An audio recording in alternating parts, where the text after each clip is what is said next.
Kitang-kita natin na marami na ang mga pagbabago and the facilities for the OFW ay gumanda na. Ito na rin si Sec Boying because we looked at the immigration systems para malaman kung ano pa yung pwede natin pagandahin. Kontento si Pangulong Ferdinand Marcos Jr. sa kanyang nakitang pagbabago sa loob ng Ninoy Aquino International Airport Terminal 3, lalo na sa mga bagong pasilidad na pakikinabangan ng mga pasahero.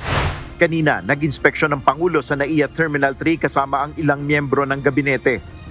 Mula nang na-turn over sa private concessionaire ang operasyon ng Ninoy Aquino International Airport noong nakaraang taon, ay sa Pangulong marami na siyang nakitang pagbabago sa mga pasilidad ng paliparan, lalo na ang ukol sa pagseserbisyo sa mga OFW.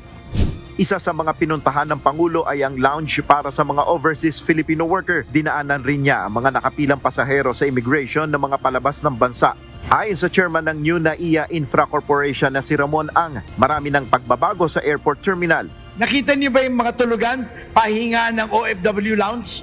Tsaka libreng pagkain. Tsaka ang OFW meron sariling immigration, sariling line. Kaya hindi na sila naantala, mabilis ang kilos. Ilan pang hakbang ang nais na maisagawa ng Pangulo upang mas maging mabilis at maginhawa ang biyahe ng mga pasahero ng NAIA. Kabilang narito ang paglalagay ng facial recognition technology.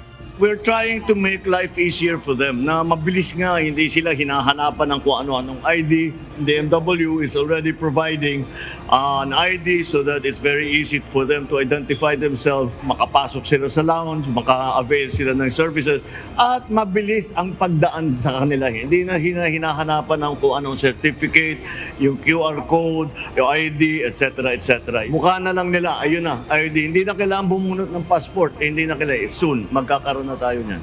Ilan naman sa mga dumating na mga pasahero sa airport ang nagsabing may nakita silang malaking pagbabago sa operasyon ng paliparan.